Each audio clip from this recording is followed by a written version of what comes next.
So hello everyone and good evening सभी को। उम्मीद करता हूँ मेरी वॉइस प्रॉपर आ रही है सभी तक। एक बार कंफर्म करेंगे सारी चीज़ें ठीक हैं कि नहीं हैं, जल्दी से बताइए।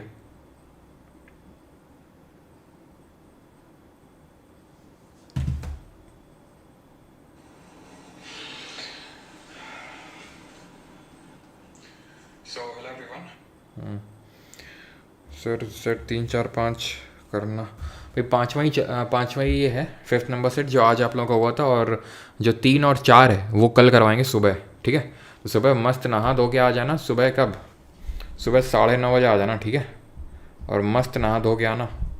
बिना नहाए धोए कोई अगर आया तो फिर जो है 11 मुल्कों के स्टूडेंट्स। बॉम्ब शॉट का क्लियर कर दो। परसों कर ले, बताओ। परसों सुबह कर लिया जाए। कौन से सब्जेक्ट का बताओ, किस सब्जेक्ट का चाहते हो? परसों सुबह कर लेते हैं फिर। हाँ जी, बताइए बताइए,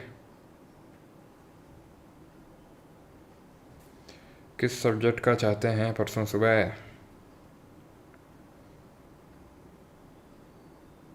सर बिहार एसएससी के लिए क्या करें? अच्छा, बिहार एसएससी का भी तो फॉर्म आया है ना। उसके लिए जो है क्या कहते हैं वो, ए, गाना आया है, ठीक है, सैयारा। उस पर जो नाचना है, उससे जो है बिहार एसएससी क्लियर हो जाएगा पूरी तरीके से। अरे भैया, बिहार स्पेशल आएगा तो उसके लिए पढ़ लो, वो हमें पता नहीं है। बाकी हिस्ट्री ज्योग्राफी पॉलिटी यही रहेगा, ठीक है। अलग से और कुछ करने की ज़रूरत नहीं है, सब इसी से हो जाएगा। ओके। लॉलीपॉप मिला है तो चाटो बैठ के फिर। तो पहला क्वेश्चन है यहाँ पे, consider the following statements. Dalhousie introduce the doctrine of lapse. और जल्दी जल्दी जरा, ठीक है, यहाँ नींद के आगोश में मत आ जाना, नहीं थपेड़े पड़ेंगे तुमको भी। हेलो सर देहरादून से, हेलो कानपुर से। Dalhousie introduce the doctrine of lapse and railways. सही है कि गलत है? जल्दी बताओ। इसी वजह से आंसर सब बता दिए हैं, ठीक है। और उम्मीद है सभी अटेम्प्ट करके आए होंगे परमार अकेडमी ऐप पे। और परमार अकेडमी वेबसाइट के अंदर ये टेस्ट होता है, लिंक मिल जाता है डेली बेसिस पे। परमार एसएससी टेलीग्राम पे, वहाँ पे पीडीएफ मिल जाता है, सब कुछ मिल जाता है, तुमको बस देना होता है। और यहाँ पे सोल्यूशन आके एकदम इंटेंस टाइप रिवीजन करना होता है, जहाँ आपका दिमाग फट जाए उस टाइप का रिवीजन कर रहे हैं। फालतू की बकवास नहीं होगी, सीधा क्वेश्चन पेड करेंगे, ठीक है। तो अगर किसी को लगाने हैं तो टेलीग्राम पे आ सकते हैं परमार। और हाँ, थैंक यू फॉर 1 मिलियन। हम लोगों ने 1 मिलियन अचीव कर लिया, बट अनफॉर्चुनेटली वो उस दिन हुए जिस दिन प्रोटेस्ट चल रहा था, तो हम सेलिब्रेट भी नहीं कर पाए। कोई नहीं, जिस दिन फेस रिवील होगा उस दिन ध्यान रखना बेटा, सेलिब्रेशन होगा इस चीज़ का, याद रखना, ठीक है। चलो अब यहाँ पे आ जाओ। सर इंग्लिश वॉइस प्लीज़, मतलब 3 और 4 क्लास कल सुबह दोनों सेट करवाएंगे, ठीक है। जस्टिस फॉर सेट 3 और 4 कल पूरा जस्टिस दिया जाएगा, फालतू की चीज़ नहीं है। अभी यहाँ पे फोकस करो। सर आपका गला ख़राब लग रहा है, इसमें मुझे एक्यूरेटी का हाथ लग रहा है।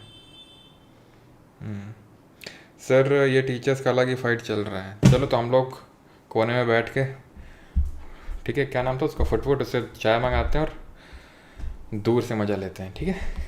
मतलब दूर से पढ़ाई करते हैं, sorry. Dalhousie introduce doctrine of lapse and railways, बिल्कुल सही है। डॉक्ट्रिन ऑफ लैप्स कब आया था बताओ? डॉक्ट्रिन ऑफ लैप्स आया था 1848 में। क्या क्या एक्वायर किया गया था? तो 17, एक सेकंड रुको,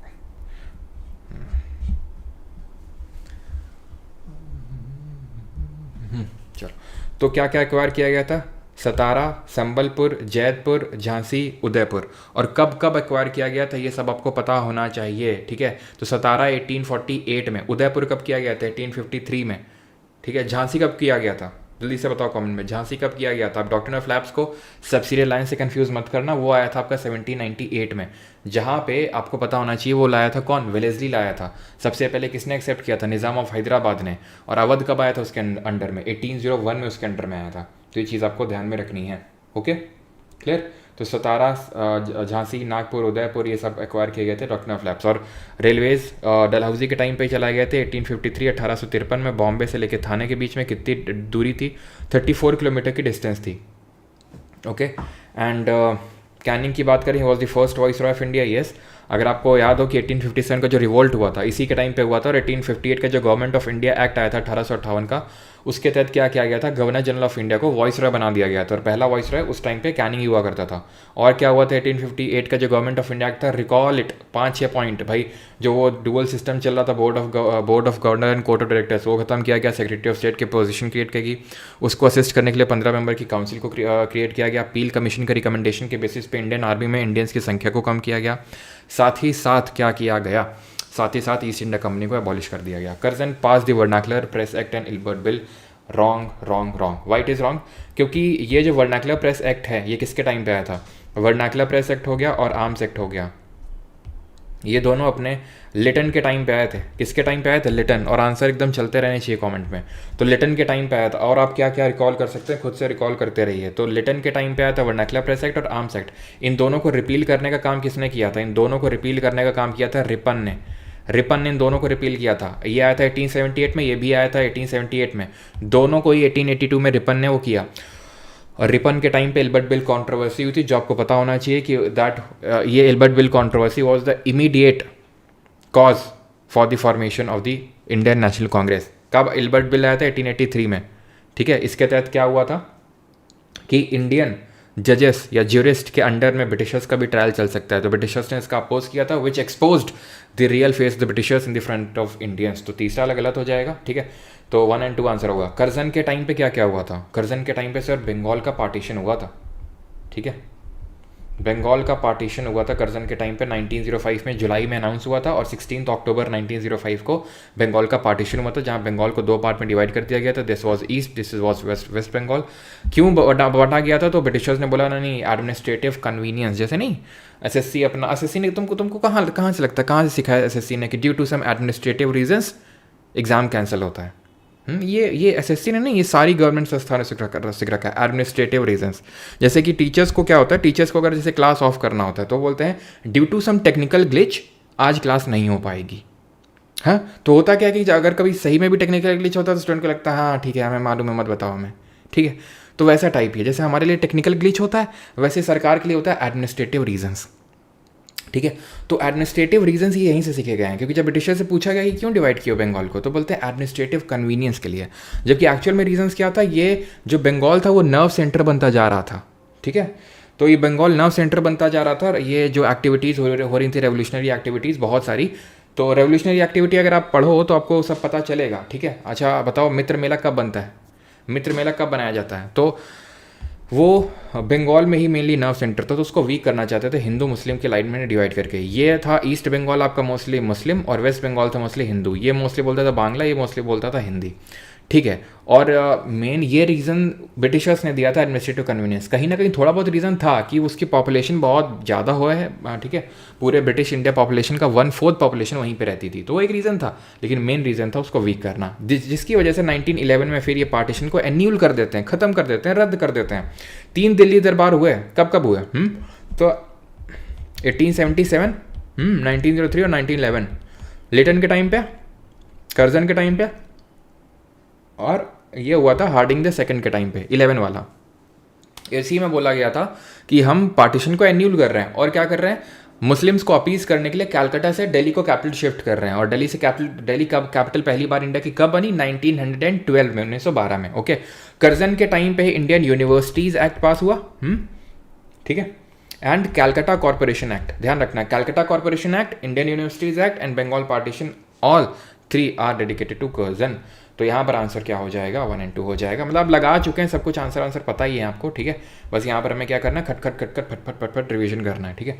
असर्शन रीजन का क्वेश्चन है, Venus as the longest day in the solar system. Oh, आज एक रील डाली थी, देखा था तुम लोगों ने, क्यों लॉन्गेस्ट डे वाली रील देखी थी तुमने, भुट्टा खाया दांतों फंस रहा है।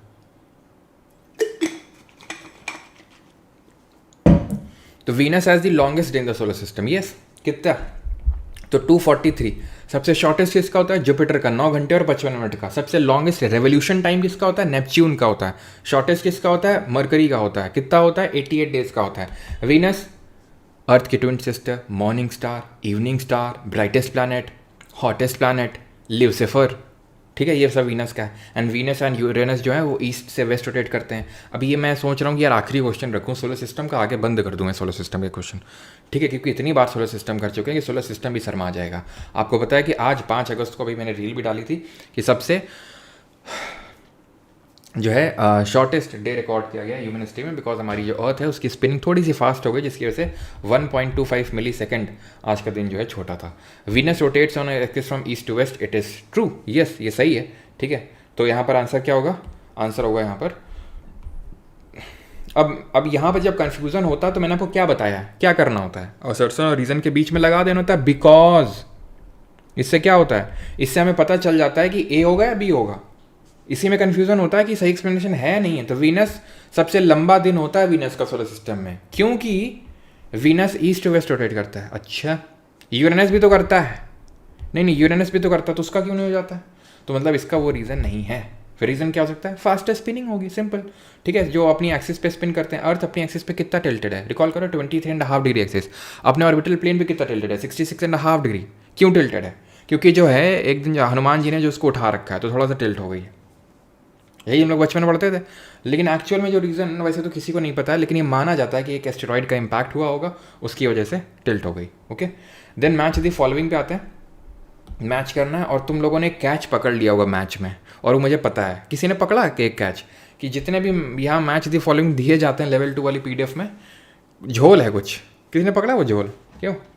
चलो बताओ कौन ने, तब तक इसको करते हैं। तो आर्टिकल नंबर 39, तो DPSP की अगर बात करेंगे तो आर्टिकल नंबर 39 को हम पढ़ते हैं LDC goes to PHC, LDC goes to PHC, 39A, 39B, 39C, 39D, 39E, 39F, ठीक है। तो LDC क्या है? L कि हमें लाइवलीहुड सिक्योर करना है सभी के लिए। D distribution of material resources, prevent concentration of wealth, equal पे for equal work, health and children. Okay, yes, हाँ 1 2 3 4, यस सभी ने पकड़ा है। प्रतीक्षा, सरिता, कनिका, हाँ ज्योति तेज हो, इसका मतलब तुम लोग हैं। थोड़ा चिंता मत करो, ये सब अब नहीं मिलेगा तुम्हें। हमने वही नोटिस किया, साला जब देखो 1 2 3 4 1 2 3 4, क्या होगा खाइए ठीक है। तो इक्वल पे for equal work, organisation of village panchayat, then ये फंडामेंटल ड्यूटीज, और ये environmental protection. Okay, LDC PHC समझ गया। अच्छा, 39A में क्या दिया हुआ, रिकॉल करो 39A, इसको 42nd अमेंडमेंट से ऐड किया गया था, and that was free legal aid to the poor. 40 panchayat, 41 में क्या था, 41 में क्या था, 41 में क्या था, रिकॉल करो जल्दी से। 41 में क्या था भाई, जब पंचायत ऑर्गेनाइज करवा लोगे तो क्या करोगे, राइट टू वर्क दोगे, तो राइट टू वर्क है एंड पब्लिक असिस्टेंस है इन सर्टेन मैटर्स। 41 जब उनको तुमने वो दे दिया, तो 42 में क्या है, 42 में क्या है, 42 में है कि just and human condition of work दोगे, और मैटरनिटी लीव। 43 में क्या है, फिर वहाँ पर आप राइट फिर लिविंग वेज दोगे, ठीक है। फिर 43A में क्या है, participation of worker in the management of industries. पूरी वो स्टोरी ही एकदम आपके दिमाग में चलनी चाहिए। 51A में सारी फंडामेंटल ड्यूटी रिकॉल होनी चाहिए। मैं बार बार रोज रोज रिकॉल नहीं करवाऊंगा। तो फंडामेंटल ड्यूटी की अगर बात करें तो सरदार सोलन सिंह कमेटी बनी थी 1976 में, 42nd अमेंडमेंट करके इंदिरा गांधी सरकार ने कितनी ड्यूटीज ऐड करी थी, 10। 5 ली थी सरदार सोलन सिंह की, जिसने 8 दी थी, उसमें से उसकी 5 ली, अपने से 5 ऐड करी, 10 ऐड कर दी। देन 86 अमेंडमेंट ऑफ 2002 से फर्दर 11th वाली ड्यूटी ऐड करी गई, जहाँ पर गार्जियंस को ड्यूटी दी गई कि हे गार्जियंस, बच्चों को घर पे मत बिठा लो, स्कूल में भेजो, ठीक है। तो ये ऐड करी गई थी। And fundamental duty they are non justiciable, like preamble, like DPSP, they are non justiciable, यानी कि वो वाद योग्य नहीं, आप कोर्ट में नहीं जा सकते हैं, ठीक है। But they can be enforced through a suitable legislation. That was set by justice Verma committee ने। वहाँ पर कुछ ऐसे एक्ट बताए थे कि आप इन एक्ट्स का यूज़ करके, जैसे for example wild life protection act है 1972 का, 1972 का। तो उन्होंने बोला कि जैसे एनवायरनमेंट को प्रोटेक्ट करने की ड्यूटी दी गई है 51A सब क्लॉज G, बोला गया ना, ग्रीनरी एंड वाइल्ड लाइफ, तो उसका हवाला देके आप पनिश कर सकते हैं। जैसे 51A sub clause A, national anthem की रिस्पेक्ट करनी है, फ्लैग की रिस्पेक्ट करनी है, सब बोला गया, राइट। एंथम, फ्लैग, ये सब रिस्पेक्ट हमें करना है। तो यहाँ पर नेशनल ऑनर्स एक्ट है 1971 का, 1971 का, ठीक है। Prevention of national honours act 1971, जिसमें कि जिसके तहत अगर कोई फ्लैग की डिसरिस्पेक्ट वगैरह करता है तो उसको सजा दी जा सकती है। ऑलराइट, आगे बढ़ते हैं। तो यहाँ पे 1 2 3 4 होगा, ठीक है। Neeraj Chopra won India's first Olympic gold in athletics, yes we all know, ठीक है। पहला ओलंपिक गोल्ड जीता एथलेटिक्स में, जो टोक्यो ओलंपिक्स हुए थे उसमें। एंड अभी करंट में आज हम लोगों ने करंट अफेयर की जो क्लास करी थी सुबह, उसमें पढ़ा भी था कि नीरज चोपड़ा फर्स्ट रैंकिंग पे हैं अभी, ठीक है, जैवलिन थ्रो में। एंड जो अरशद नदीम है पाकिस्तान के, जिन्होंने गोल्ड मेडल जीता था, ये जो अभी लेटेस्ट वाला ओलंपिक्स हुआ था, दैट इज़ पेरिस फ्रांस में, वो अभी 4th नंबर पे है। Rani Rampal was the captain of Indian women's hockey team at Tokyo 2020, और हमारी हॉकी टीम मेंस वाली आपको पता है बैक टू बैक 2 बार ब्रॉन्ज मेडल जीत के लाई है, and it is till date the most successful hockey team in the world. कितने गोल्ड मेडल हमने आज तक जीते हैं, मतलब हमारी हॉकी टीम ने, बताओ जल्दी से। हमने तो 10 जीते हैं, ठीक है, और 2 इंडिविजुअल आए हैं और 8 टीम में आए हैं, और वो जो 8 टीम में आए हैं ना, वो एक्चुअल में वही लेके आए हैं जो हमारे हॉकी वाले हैं। इस पर मैंने एक रील भी डाल रखी है, तो आप शॉर्ट्स जाके देख सकते हैं, ठीक है। बाकी 2 इंडिविजुअल अभिनव बिंद्रा लेके आए हैं, जो कि बीजिंग में ओलंपिक्स हुए थे। कब हुए थे? 2008 में, वहाँ पे, ठीक है, जो उनका जो क्या बोलते हैं, शूटिंग में, और इन्होंने जैवलिन थ्रो में दिलाया, जो कि एक एथलेटिक्स का, मतलब एथलेटिक्स का पार्ट होता है। PV Sindhu became the first Indian women to win 2 Olympic medals, yes. और Manu Bhaker became the first Indian women to win 2 Olympic medals in the same Olympics. She didn't won at same Olympics. इन्होंने PV Sindhu ji ने silver medal जीता रियो, जो Brazil में जो Rio Olympics हुए थे वहाँ पे, एंड देन जो टोक्यो ओलंपिक्स हुए थे वहाँ पर उन्होंने ब्रॉन्ज मेडल जीता, ठीक है। अनफॉर्चुनेटली उसमें नहीं जीत पाई थी, जो ये पेरिस में हुए थे, तो 2 मेडल जीते थे उन्होंने, ठीक है। बट एक ही उसमें वो जीतने वाली मनु भाकर है ना। चलो, हाँ, सबको सही है। Shot at history, yes. Abhinav Bindra के देखो किसने लिखा है, किसी ने तो लिखा है, हाँ, शर्मा जी ने, बहुत अच्छे। इस तरह से मैं चाहता हूँ कि आप रिकॉल करो खुद से, जो मैं नहीं बता रहा हूँ उसको भी लिखो कमेंट में, उसको देखो, सो दैट कि प्रोडक्टिव बने कमेंट सेक्शन भी, ठीक है। तुम लिखो, तुम्हें जानने को भी मिलेगा, कोई और लिखेगा, तो ये साइकिल बनाओ, ठीक है। इसको क्या बोलते हैं, कौन सी साइकिल बोलते हैं इसको? वर्चुअस साइकिल बोलते हैं। विसियस साइकिल क्या होती है? गलत साइकिल में फंस गए। वर्चुअस साइकिल बनाओ, विसियस नहीं, ठीक है। Consider the following statement done multiple times. Iltutmish introduce the iqta system in Delhi Sultanate, yes, ठीक है। इल्तुतमिश ने इंट्रोड्यूस किया। ख़त्म किसने किया? अलाउद्दीन खिलजी ने किया। इसमें क्या था? इसमें जो है इक्तादार अपॉइंट किए जाते थे, ठीक है। इक्तादार जिनको मुक्ति या वाली बोला जाता था, उनको लैंड दिया जाता था, और उसके अवज में उनको क्या करना होता था? मिलिट्री कैंपेन्स लीड करने होते थे, ठीक है। तो ये करना होता था उनको। Alauddin Khilji was the first to introduce price regulation in the market, yes. अगर हम देखें तो इसने 3 तरह की मार्केट, एक कपड़ा के लिए, एक स्लेव्स के लिए, ठीक है, और एक जो है ग्रेन्स के लिए बना रखी थी, और उसके उनके लिए अपॉइंट कर रखे थे ऑफिसर। जैसे कि ग्रेन मार्केट के लिए उसने शहनाई मंडी को अपॉइंट कर रखा था। किसको? शहनाई मंडी को। और क्लॉथ मार्केट को सराय आदिल बोलते थे, और तीसरे हमारी स्लेव्स के लिए हुआ करती थी। तो मार्केट रिफॉर्म्स के लिए जाना जाता है खिलजी और किस लिए जाना जाता है? अब खिलजी पे मैं क्वेश्चन रखूंगा नहीं, बिकॉज बहुत खिलजी कर चुके हैं अलाउद्दीन खिलजी।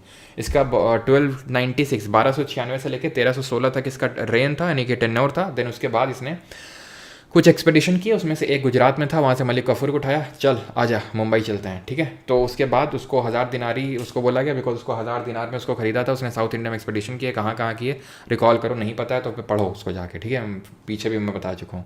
देन उसके बाद आमिर खुसरो इनके कोर्ट में थे, तूते हिंद का टाइटल इसने दिया था उनको, और उन्होंने नुए सिफिर लिखी थी, सितार और तबला को उन्होंने इन्वेंट किया था, ठीक है। और इसने अलाई फोर्ट बनाया था, अलाई दरवाज़ा बनाया था, आखिरी बार बता रहा हूँ मैं बस, ठीक है। अलाई दरवाज़ा कुतुब मीनार का एंट्रेंस है, एंड हौस खास इसने बनवाया था। एंड जो सेकंड सिटी ऑफ दिल्ली है, सिरी, उसको बनवाया था इन्होंने, ठीक है।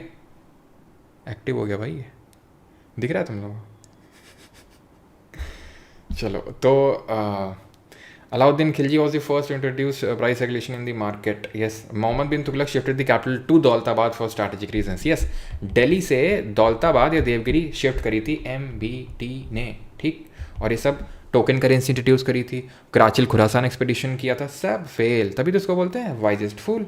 और वो भी बोल के गए थे, कौन? बदरुद्दीन तैयब जी? नहीं, अब्दुल कादिर बदौनी ने ये बोला था अपनी किताब तारीख़ फ़िरोज़शाही में कि ये पगलेट है। इसने जो है मतलब लो जो उसमें पोजीशन पे हैं, जैसे कि गार्डनर, लाडा एंड पीरा, ठीक है, वाइन डिस्लर हो गया, बार्बर हो गया, उनको हाई एडमिनिस्ट्रेटिव पोस्ट पे अपॉइंट करके रखा है।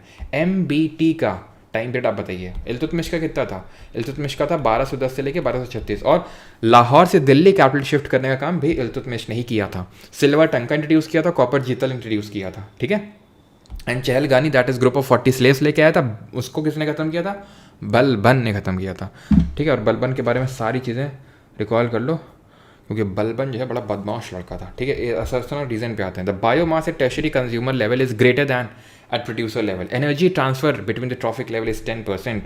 Now we have learned about the pyramids, not the pyramids of Egypt, but pyramid of number, pyramid of energy, pyramid of biomass और पिरामिड ऑफ एनर्जी हमें पता है कि लिंडमैन ने दिया था, और सबसे पहले पिरामिड का कॉन्सेप्ट दिया था किसने? एल्टॉन ने, जब उन्होंने पिरामिड ऑफ नंबर दिया। तो हमने ये पढ़ा था, पहले भी हम पढ़ चुके हैं लेक्चर 1 और 2 में, अभी हमने 2 ही इससे पहले किए, उसमें हमने किया है कि ये जो है पिरामिड ऑफ एनर्जी कभी इन्वर्टेड नहीं हो सकता है ना। नंबर वाला हो सकता है, बायोमास वाला हो सकता है। अगर मैं एक्विटी की इकोसिस्टम में जाएंगे तो वहाँ बायोमास वाला इन्वर्टेड मिलेगा, वहाँ में नंबर वाला इन्वर्टेड मिलेगा, लेकिन एनर्जी वाला कभी इन्वर्टेड नहीं हो सकता, क्योंकि एनर्जी जो है हमेशा लूज होती है, आप नीचे से ऊपर जाओगे। व्हेन वी से नीचे से ऊपर जाना मतलब autotroph, primary consumer, secondary consumer and top पे बैठा है टर्शियरी कंज्यूमर, और 10% का ही एनर्जी ट्रांसफर होता है।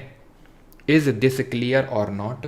ठीक, तो the biomass at tertiary consumer level is greater than at the, गलत है? नहीं, गलत है कि नहीं, तुम बताओ। क्योंकि ऊपर तो भाई जैसे पिरामिड ऑफ बायोमास है, तो इसका मतलब क्या है? यहाँ बायोमास ज़्यादा है, फिर कम और कम, बहुत कम। ठीक है, तो pyramid at tertiary consumer level, इतना तो तुम लोग को समझ में आता है ना, एकदम तो वो नहीं है ना तुम लोग की भाई ये क्या चल रहा है, समझ ही में नहीं आ रहा है, ये सब क्या है, ये ऐसा तो नहीं हो रहा है, क्यों? तो यहाँ पे समझ लो, ये सबसे नीचे कौन बैठा होता है? ये बैठा होता है प्रोड्यूसर, जिसको कि ऑटोट्रॉफ बोलते हैं। ठीक है, देन यहाँ बैठा है कौन? Primary consumer. देन कौन बैठा है? Secondary consumer. Then tertiary consumer. इसको खाएगा ये, इसको खाएगा ये, इसको खाएगा ये, बस ऐसी चेन चलती रहती है, और 10% से ज़्यादा एनर्जी का ट्रांसफर होता नहीं है। अब ये पिरामिड ऑफ नंबर भी होता है, पिरामिड ऑफ बायोमास ऐसे ही बनता है। अगर मैं टेरेस्ट्रियल इकोसिस्टम की बात करता हूँ तो एक्वाटिक में उल्टा हो जाता है। ठीक है, यानी कि घास बहुत ज़्यादा होगी, घास को खाने वाले कम होंगे, इसको खाने वाले इससे कम होंगे, इसको खाने वाले इससे कम होंगे। जैसे मान लेते हैं सांप है, सांप को कौन खाता है? मान लेते हैं चील, नेवले मान लेते हैं। ठीक है, नेवले तो वैसे लड़ाई काफ़ी करते हैं, है ना, काफ़ी लड़ाई करते हैं सांप से, खैर कोई नहीं। तो मतलब ऐसे वो कम होता जाता है, समझ रहे हो, तभी पिरामिड बनता है वो। ओके, तो ये वाला गलत हो जाएगा, क्योंकि टर्शियरी कंज्यूमर लेवल पे तो कैसे ज़्यादा हो सकता है? कम है ना यहाँ के कंपैरिजन में। Energy transfer level between trophic level is 10%, ये सही है आपका, तो फॉल्स ट्रू। दिक्कत तो तब होती है जब दोनों सही हो जाते हैं, तो हमें वो करना पड़ता है कि सही एक्सप्लेनेशन है नहीं है। Okay, 7th, Indo Greeks introduce the bilingual coins in India. अच्छा, इंडो ग्रीक्स ने बाइलिंगुअल कॉइन इंट्रोड्यूस किए थे, हमें नहीं पता, हमें तो ये पता है कि सबसे पहले उन्होंने गोल्ड कॉइन इंट्रोड्यूस किए थे, and coins attributed to kings introduce किए थे। 2 ही चीज़ हमें पता है, और हमें तीसरी चीज़ ये पता है कि they were first to not invade India but to come to India. Invasion नहीं था मुस्लिम्स की, तो इस्लामिक इन्वेजन नहीं था। इन्होंने क्या क्या अटैक किया? They assimilated themselves into the Indian society. तो ये आए, ठीक है, इंडो ग्रीक्स। और सबसे फेमस कौन था? मिलिंद, जिसको मियांडर के नाम से जानते हैं। नागसेन के साथ उनका डायलॉग है जो मिलिंद पन्नों में लिखा हुआ है, बहुत फेमस है वो। ठीक है, कि किस तरह से उनको वो बुद्धिज्म में कन्वर्ट हुए। ऑल राइट, तो इंडो ग्रीक्स नहीं पता, हम क्वेश्चन मार्क लगा देंगे। ठीक है, Shunga dynasty was a major patron of Brahmanical tradition, ये तो हम पढ़ते हैं। ठीक है, अब कौन था शुंगा डायनेस्टी? तो पुष्यमित्र शुंगा को रिकॉल करो, जिसने बृहद्रथ को हराया था। बृहद्रथ कौन था? मौर्य डायनेस्टी का आखिरी रूलर था। तो उसको हरा के शुंगा डायनेस्टी की स्टैब्लिशमेंट करी थी। और पुष्यमित्र शुंग ने, जो आपको याद हो तो मैंने बताया था कि एक अश्वमेध यज्ञ भी करवाया था। पतंजलि इनके कंटेम्प्रेरी थे। पतंजलि ने क्या लिखा था? महाभाष्य लिखा था। ठीक है, ये तो सही होगा। Kanva ruled longer than Maurya. नहीं, तुमको लगता है कि कण्वा ने मौर्य से ज़्यादा रूल किया हो गया? अब तुम खुद सोचो, मौर्य में कौन आया? चंद्रगुप्त मौर्य आए, फिर कौन आया? बिंदु सार आए। बिंबिसार नॉट बोल देना, बिंबिसार मगध की जो पहली डायनेस्टी थी हरन का, उसके पहले रूलर थे बिंबिसार। ये हैं बिंदुसार, ये वही बिंदुसार हैं जिन्होंने एंटियोकस 1 ऑफ सीरिया से बोला, हे एंटियोकस, मुझे कुछ अंजीर दे दो, फिक्स दे दो, ड्राई फिक्स, सूखा हुआ अंजीर दे दो, थोड़ी सी वाइन दे दो, और फिलोसफर दे दो। तो फिलोसफर तो नहीं दिए, लेकिन वाइन डिस्लर और ये दे दिया था। ठीक है, तो उतना इंपॉर्टेंट नहीं कि भाई आप डीप में तो डील करो, बट ठीक है, पता होना चाहिए। ठीक है, तो बिंदुसार, उसके बाद अशोक। ठीक है, अब ये कितने 2 प्रोमिनेंट रूलर हैं। कण्वा के बारे में आपको पता है कौन प्रोमिनेंट रूलर? आपको एक रूलर का नाम नहीं पता है, और आप ये कैसे बोल सकते हो कि कण्वा मौर्य से ज़्यादा रूल किए? ठीक है, मौर्य के बाद शुंगा है, शुंगा के बाद कण्वा है, और कण्वा को इसीलिए शुंगा भृत्या बोलते हैं। शुंगा भृत्या का मतलब है servant of Shunga. Vasudev Kanva founder थे। 78 BC से लगभग मेरे हिसाब से 28 BC ऐसा कुछ इनका रूल था, यानी कि लगभग अगर मैं बात करूँ 50 साल। और यहाँ देख रहे चंद्रगुप्त मौर्य, फिर बिंदुसार, फिर अशोक, और अशोक के बाद तो उनके जो उनका बेटा, फिर उनका बेटा, फिर जाके बृहद्रथ आते हैं। तो मतलब बहुत लंबा लीनियज था मौर्य का। मौर्य से आप कंपेयर नहीं कर सकते शुंगा को। अब हमें पहला नहीं पता था, कोई नहीं, हम इतना आतुर नहीं बने, नहीं हमें तो आ ही नहीं रहा है क्वेश्चन, तो हम कैसे आगे बढ़े, हम कैसे आगे बढ़ सकते हैं, हमें तो डिसीजन लेना ही लेना है। स्टेटमेंट वाले क्वेश्चन होते हैं, ऐसे कोई बाउंडेशन नहीं कि डिसीजन लेना ही लेना है। मूव फॉरवर्ड, देखो हो सकता है कोई एलिमिनेट हो गया 3, खत्म खत्म खत्म। मुझे फर्स्ट को लेकर श्योरिटी नहीं थी, लेकिन वो सही हो गया, सिंपल, ठीक है। Consider the following statement, then आपको पता होना चाहिए इंडो ग्रीक्स के बाद कौन आया था, है ना। इंडो ग्रीक्स के बाद आपके Shakas, then Parthians, and then last में आपके आए थे कुषाण, ठीक है, जिनसे कि मथुरा 8 एसोसिएटेड है और जो कि भर भर के सिलेक्शन पोस्ट में पूछा गया है। कल से स्टेनो का भी एग्जाम होगा, तो 12th लेवल है, बाकी देखते हैं, लेकिन थोड़ा और क्लैरिटी मिलेगी। तो मतलब भर भर के क्वेश्चन पूछा गया कि मथुरा 8 किस डायनेस्टी से एसोसिएटेड है, तो it is Kushan dynasty. Kushan के सबसे पावरफुल रूलर है कनिष्क, जिनके टाइम पे सबसे प्योर गोल्ड कॉइन्स, इनके टाइम पे क्या हुआ था, ग्रीस के टाइम पे सबसे पहले gold coins and coins attributed to kings आए थे। लेकिन कुषाण के टाइम पे और मोस्ट स्पेसिफिकली कनिष्क के टाइम पे सबसे purest form of gold coin आए थे। उन्होंने 4th बुद्धिस्ट काउंसिल को क्या किया था, पैटर्नाइज किया था। साथ ही साथ इन्होंने क्या किया था, पेशावर से मथुरा को कैपिटल शिफ्ट किया था, लेकिन कि Mathura was the second capital, और पेशावर जो उस टाइम पे पुरुषपुरा के नाम से जानी जाती थी वो, ठीक है। तो ये बताना चाहिए। लेकिन अब एक चीज़ यहाँ पे मैं तुम्हें बता नहीं रहा हूँ, वो है सीजीएल मेंस में पूछा गया था और टीसीएस पूछा करता था, ठीक है। एंड दैट वाज कि भाई कुषाण कौन से नंबर के रूलर है, 3rd नंबर के हैं, कुजुल कटफीसेस पहले, विमा कटफीसेस सेकंड, और कनिष्क 3रे नंबर के। लेकिन अब टीसीएस तो है नहीं, खैर। 8th, consider the following statement, current is the rate of flow of electric charge, yes. Resistance is inversely proportional to the cross sectional, कर चुके हैं, ठीक है। आर जो रेजिस्टेंस है वो डायरेक्टली प्रोपोर्शनल है लेंथ के और इनवर्सली प्रोपोर्शनल है एरिया ऑफ क्रॉस सेक्शन के, ठीक है। तो ये भी बात बिल्कुल सही है, यहाँ पे कोई दिक्कत तो नहीं है ना। और ये जब हम कांस्टेंट ऑफ प्रोपोर्शनैलिटी हटाते हैं तो ये क्या आ जाता है, इसकी जगह आ जाता है रो, दैट इज रेजिस्टिविटी आ जाता है। रेजिस्टिविटी का यूनिट क्या होता है, रेजिस्टेंस का होता है ओम, और रेजिस्टिविटी का होता है ओम मीटर, ठीक है। ये ध्यान रखना है, रेजिस्टिविटी इज इंडिपेंडेंट इधर length area of cross section, वो एक फिक्स्ड होता है, ठीक है। ये चीज़ आपको ध्यान रखना है। अच्छा, रेजिस्टेंस टेम्परेचर के साथ कैसे डिपेंड करता है, कोई बताएगा कैसे डिपेंड करता है? अच्छा भाई 3-4 का वीडियो अपलोड हो जाएगा आयुष, कल क्लास होगी 3-4 की, ठीक है। इलेक्ट्रिक पोटेंशियल स्केलर है, whereas electric field is vector, yes बिल्कुल सही। इलेक्ट्रिक जो पोटेंशियल है वो तो स्केलर होता है, यानी अदिश राशि होती है, यानी वो सिर्फ मैग्नीट्यूड पे डिपेंड करती है। लेकिन वहीं पर अगर बात करें इलेक्ट्रिक फील्ड की, तो वो मैग्नीट्यूड के साथ साथ डायरेक्शन में भी डिपेंड करता है। और अगर मैं आपको उनके बीच में डिफरेंस समझाना चाहूँ तो electric field is kind of, ये वो डिस्क्राइब करता है कि force exerted on a charge, force exerted on a charge is electric field, ठीक।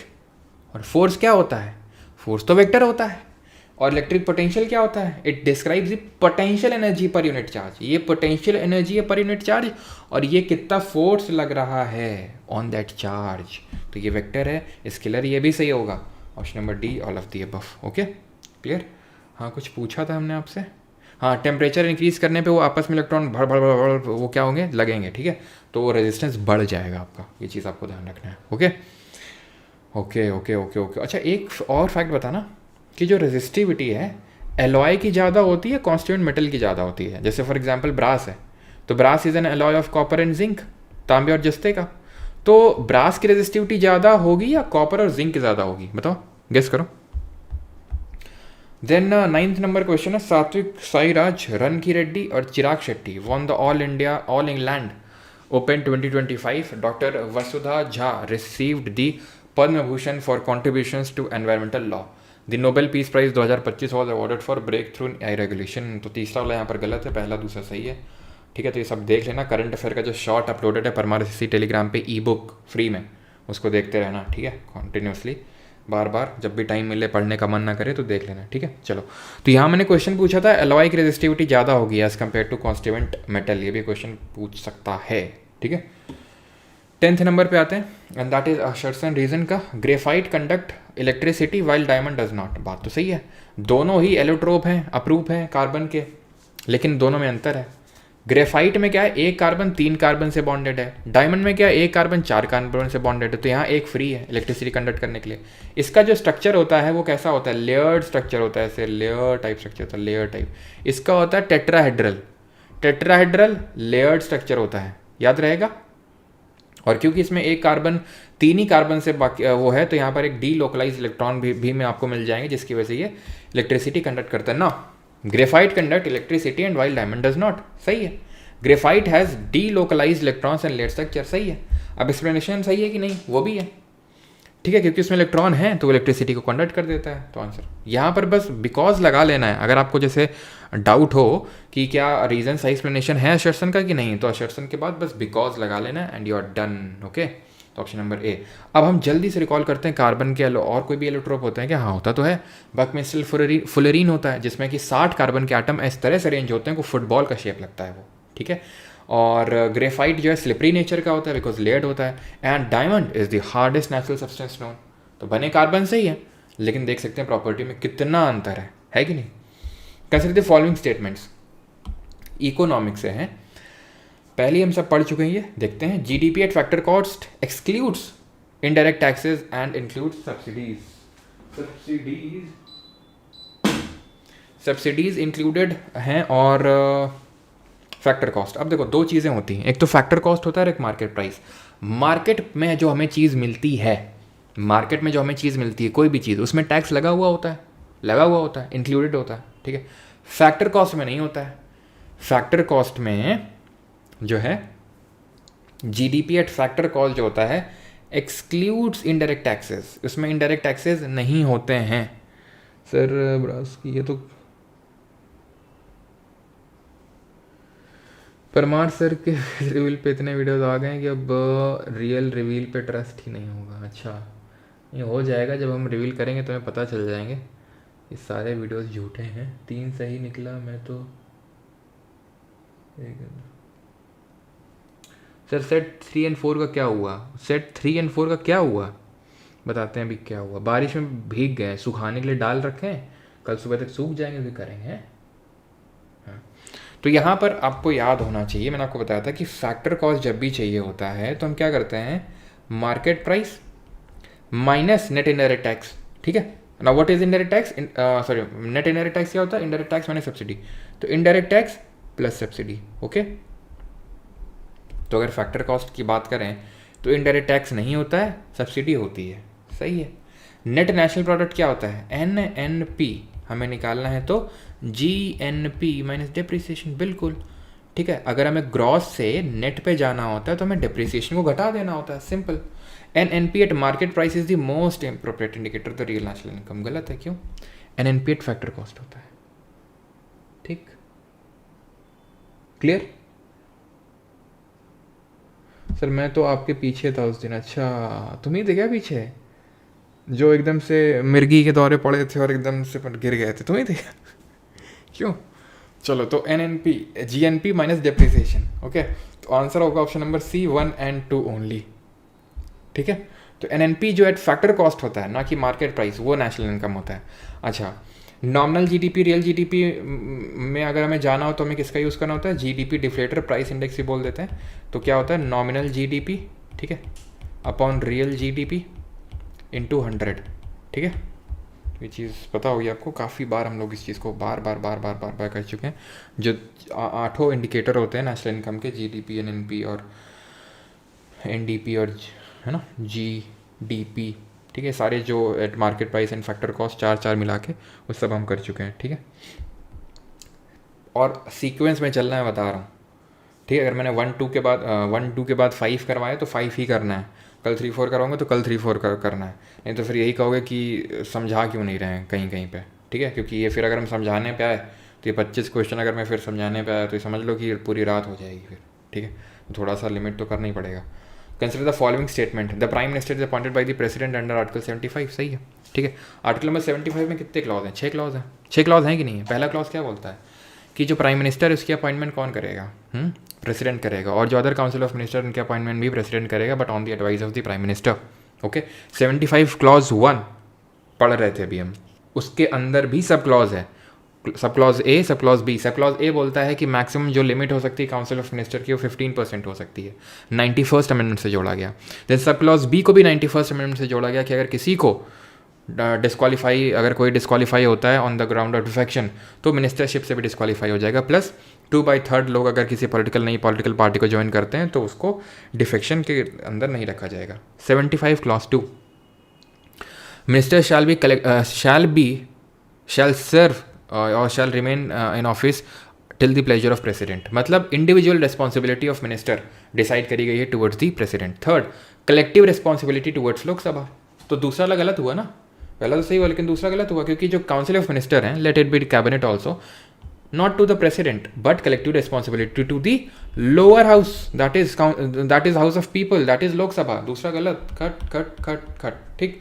फिर भी 75 का क्लॉज 4 रिकॉल करो, 75 क्लॉज का क्लॉज 5 रिकॉल करो, 75 का क्लॉज 6 रिकॉल करो। क्लॉज 6 में क्या है कि अगर कोई भी, यहाँ पर वैसे तो सैलरी वगैरह दिया हुआ है, ठीक है, और 5 में क्या हुआ है, आर्टिकल 75 क्लॉज 5 में, उसमें ये मैंशनड है कि भाई अगर आप 6 महीने तक, कब तक, 6 महीने तक बिना किसी हाउस का मेंबर हुए आप मिनिस्टर बन सकते हो, लेकिन उसके अंदर अंदर आपको मेंबरशिप लेनी होगी। ये कौन सा बोलता है, 5वां। 6वां समझ में आ गया, सैलरी अलाउंसेस कौन डिसाइड करता है, खुद ही। 5वें में 6 महीने वाला चीज़ है। चौथे में कि भाई ये शपथ लेना पड़ेगा, आई शपथ, ठीक है, शपथ लेना पड़ेगा इनको। कौन दिलाएगा शपथ, प्रेसिडेंट दिलाएगा, ठीक है, प्रेसिडेंट। क्लियर है?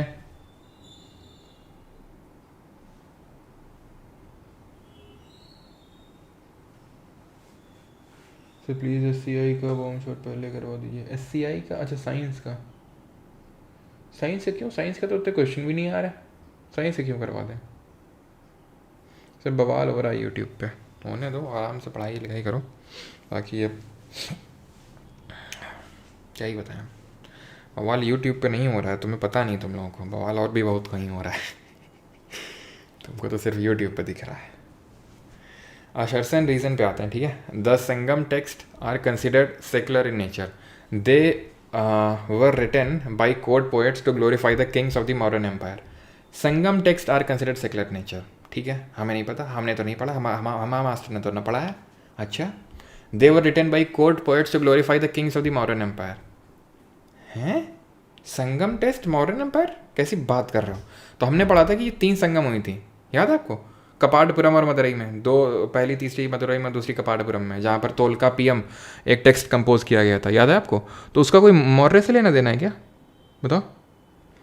CAPF पेपर एनालिसिस वो हो जाएगा अंकित जी, ठीक है, सागर सर करवा देंगे। चलो, तो ये चीज़ क्लियर है। तो भाई सिंपल,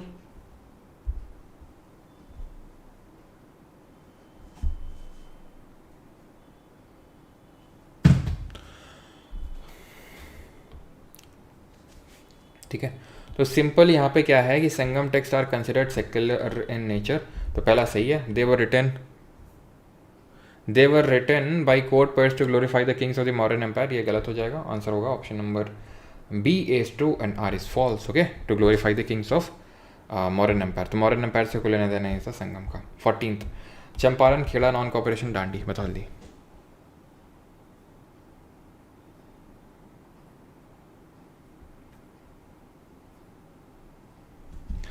तो चंपारण की अगर बात करेंगे, चंपारण 1917 में हुआ था, पहला मूवमेंट था अगर देखें गांधी जी का, क्योंकि 9 जनवरी 1915 को लौटे थे साउथ अफ्रीका से, ठीक है, जिस दिन NRI डे, प्रवासी भारतीय दिवस सेलिब्रेट करते हैं। क्या हो गया भाई, ठीक है, तो 9 जनवरी 1915 को इतने फूहड़ आदमी रहते हैं ना मेरे आसपास, बता नहीं सकता तुम्हें, ठीक है, बर्थडे है, बम फोड़ रहे हैं।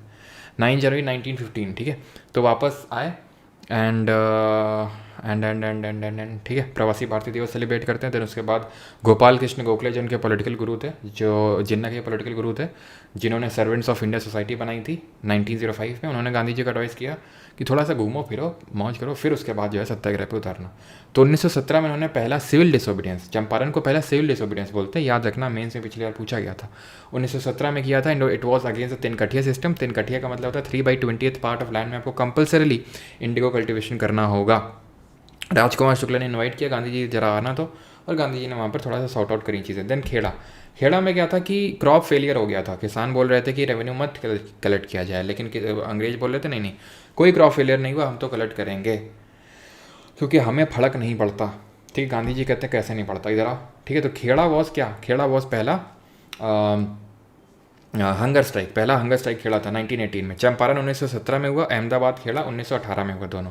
अहमदाबाद पहला नॉन कॉपरेशन था, और अहमदाबाद में क्या था, मिल वर्कर और मिल ओनर के खिलाफ था। मिल ओनर बोल रहे थे हम वेजेस में हाइक नहीं करेंगे, जो चल रहे थे उनको वापस ले लिया। वर्कर बोल रहे हैं भैया 1914 से लेकर 18 तक अभी वॉर हुआ है, उसकी वजह से भारत में बहुत ज़्यादा मुद्रास्फीति यानी इन्फ्लेशन हो गया है, तो उसकी वजह से यार थोड़ा प्राइस बढ़ा, मतलब वेजेस हमारी सैलरी बढ़ा नहीं रहे थे।